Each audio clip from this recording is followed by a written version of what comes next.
Hello again, and welcome to another recent reads. I know it's been a while since I did one. The last one I did was my first one. It's been a little while. I've had other videos to post, and I just haven't had books I wanted to talk extensively about. So I have 5 today. Let's start.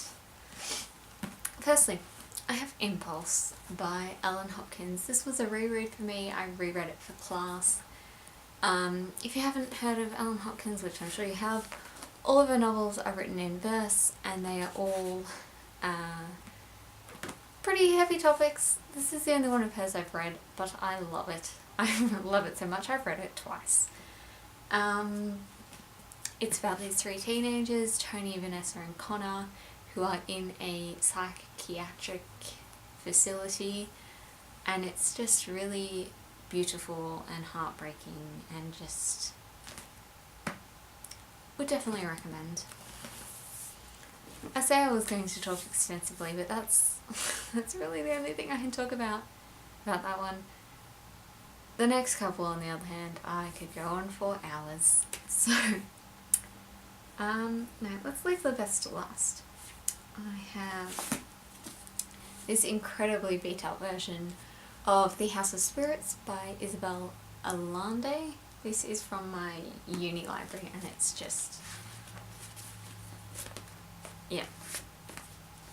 I don't know how it got this bad, but it did. This is like a family saga. It's a bit magical realism. It's set in Latin America. I'm not entirely sure where. I don't think it mentions in the book what country it's actually set in. It's just that area of the world. It was really good. Again, really heartbreaking. There's a lot that happens because this is 4 generations of the one family, and spoiler alert, everyone you care about will die. And they will die so horribly and horrifically that you just sit there and you're like,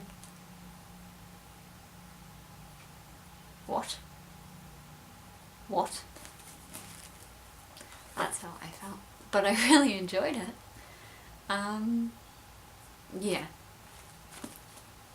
More about this on my blog soon. I'll just leave a link to my blog as usual. Because I have no idea when this video or that post will be up. So, yep. Okay, next we have The Love That Split the World by Emily Henry. This is a debut novel from this year. So good. So good. It's magical realism. You might have realised a bit of a theme here. I'm really getting into magical realism at the moment. This is about a girl, Natalie, who she's just a normal girl, and then she realizes that there are some things changing around her town, like the door of her house has changed colour, and she meets this boy and stuff happens. I can't say too much without spoiling the book, and it's also really hard to explain because it's magical realism. But I loved it. Absolutely would recommend. I have a review on my blog which I will link below.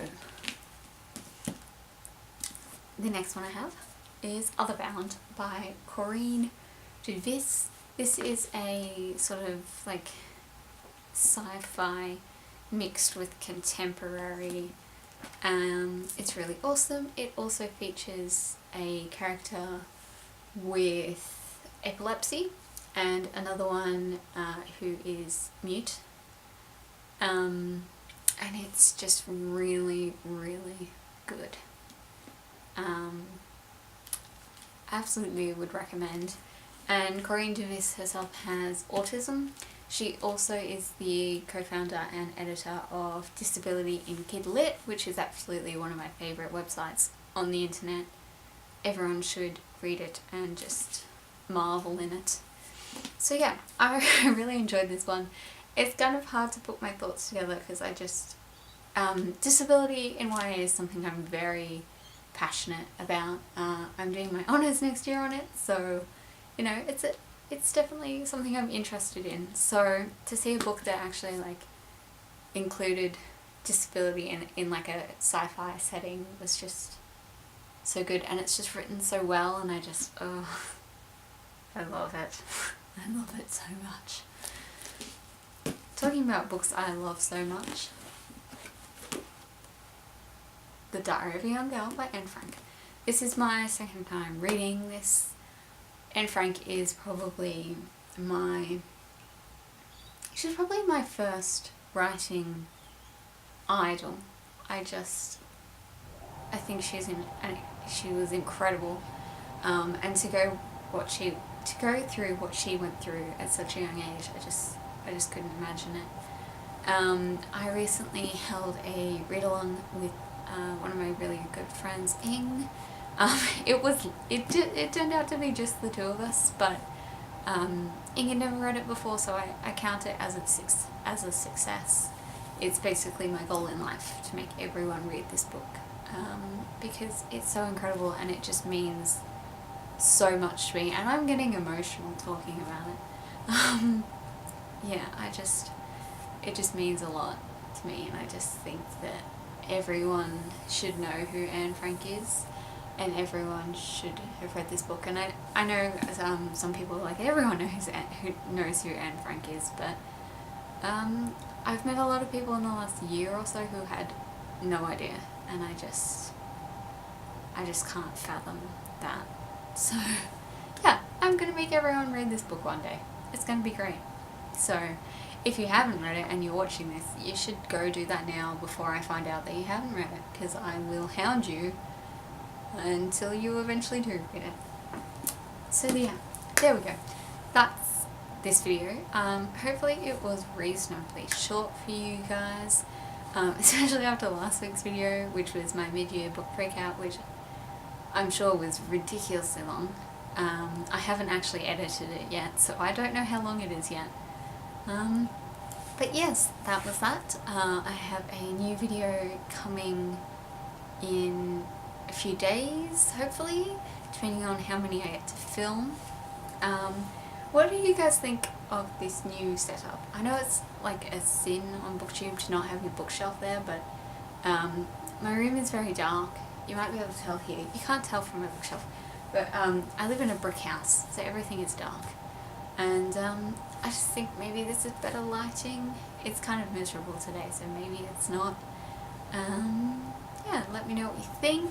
Also, I mentioned this in a video and then I forgot to upload that video. Would you guys like to see a bookshelf tour? I did one in October of 2014 and I haven't done one since, and my bookshelves have changed a lot, and I would just like to know if people would be interested, because it would take me forever to film and edit and upload.